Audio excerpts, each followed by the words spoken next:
There is a man whose name you almost certainly don't know. He was a Soviet intelligence officer, a KGB colonel, and in November 1983, he passed a single message to the British government. That message is the reason you are alive. November 7, 1983, NATO begins a military training exercise, code name Able Archer 83. The Americans know it's a simulation, the Soviet Union does not. Soviet nuclear forces go to their highest alert level, bombers are armed, fueled, waiting for orders. 40,000 nuclear weapons, two superpowers, living in different realities. And nobody, on either side, knew what the other was thinking. This is not a theory. The documents are declassified. The US President's own advisory board described the situation as a genuine hair trigger. You will find out who that man is by the end of this video. In the next 11 minutes, I am going to show you three things. First, why 1983 was the most dangerous year of the Cold War. The year even senior intelligence officials believed nuclear war was inevitable. Second, what happened during 4 days in November, when NATO accidentally convinced the Soviet Union that World War III had already begun. And third, the man who passed one message that changed everything. The man who saved the world.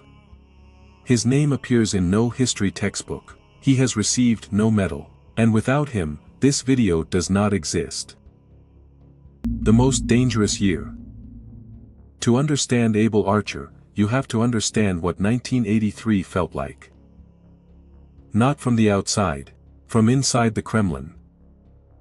In March 1983, President Reagan gave a speech. He called the Soviet Union an evil empire.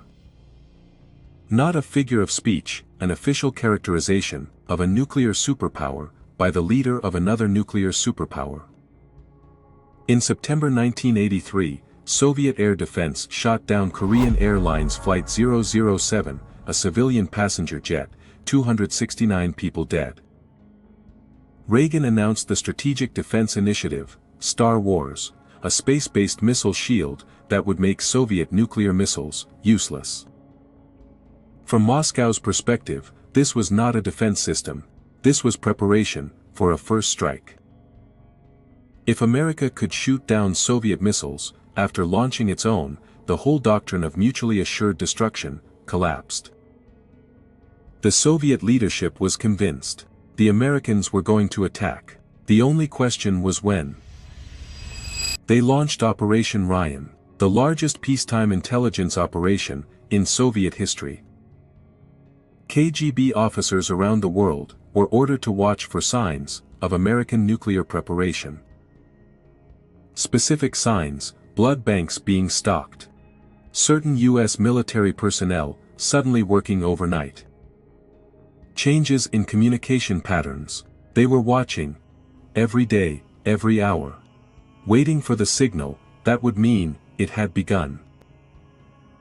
4 days in November. Each step lands heavier than the last. Able Archer 83 began on November 7th. It involved thousands of NATO personnel across Western Europe.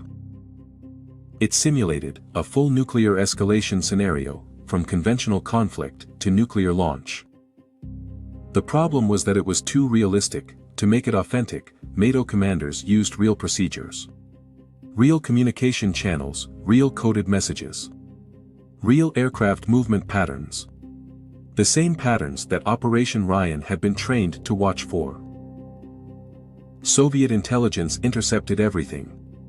And what they saw matched their worst-case scenario perfectly. Slow this section down. Each step of the escalation must land.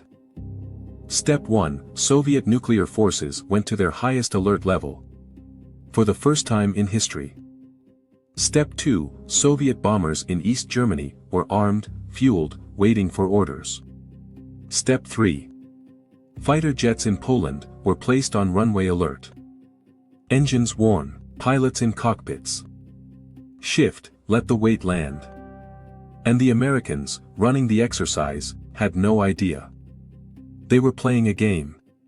The other side was not. For 4 days, the world held together by the thinnest possible thread. The US President's Foreign Intelligence Advisory Board, declassified in 2013, describes the Soviet reaction as a genuine hair trigger. Hair trigger. 40,000 nuclear weapons, 2 superpowers, neither speaking to the other. The double agent who saved the world. Almost journalistic tone, the reveal must feel earned. His name was Oleg Gordievsky, a senior KGB officer, stationed in London as the KGB's resident director, and since 1974, a British double agent. For a decade, Gordievsky had been passing Soviet intelligence to MI6. During Able Archer, he watched the Soviet reaction with growing alarm. He knew Able Archer was a simulation. The officers in Moscow did not. He passed the information to his British handlers, urgently. London informed Washington. For the first time, the Reagan administration understood that the Soviet reaction had been real. Reagan read the intelligence reports. He was genuinely shaken. He wrote in his diary, "I feel the Soviets are so defense-minded, so paranoid about being attacked, that without being in any way soft on them, we ought to tell them that no first strike is ever contemplated by us." The man who called them an evil empire had just realized they were genuinely terrified of him. The remaining years of the Cold War changed after Able Archer. Reagan opened direct communication channels. Arms reduction talks began. A different path became possible. Gordievsky was extracted from the Soviet Union in 1985. Hidden in the trunk of a British car. Crossing the Finnish border. He is alive today, he has never been widely celebrated. Most people have never heard his name. Very slow, almost a whisper, each sentence isolated.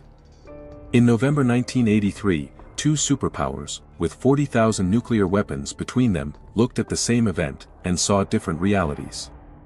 One saw a training exercise, the other saw the beginning of their annihilation. The difference between war and survival was one British intelligence officer, in the right place, at the right time. Here is the question that I cannot stop thinking about. How many times has the world nearly ended, and we simply never found out? The archives of 1983 were declassified in 2013. 30 years later. What is still classified? What is the version of Able Archer happening right now? That nobody has told you about. Gordievsky passed one message. And the world did not end. What message is not being passed right now?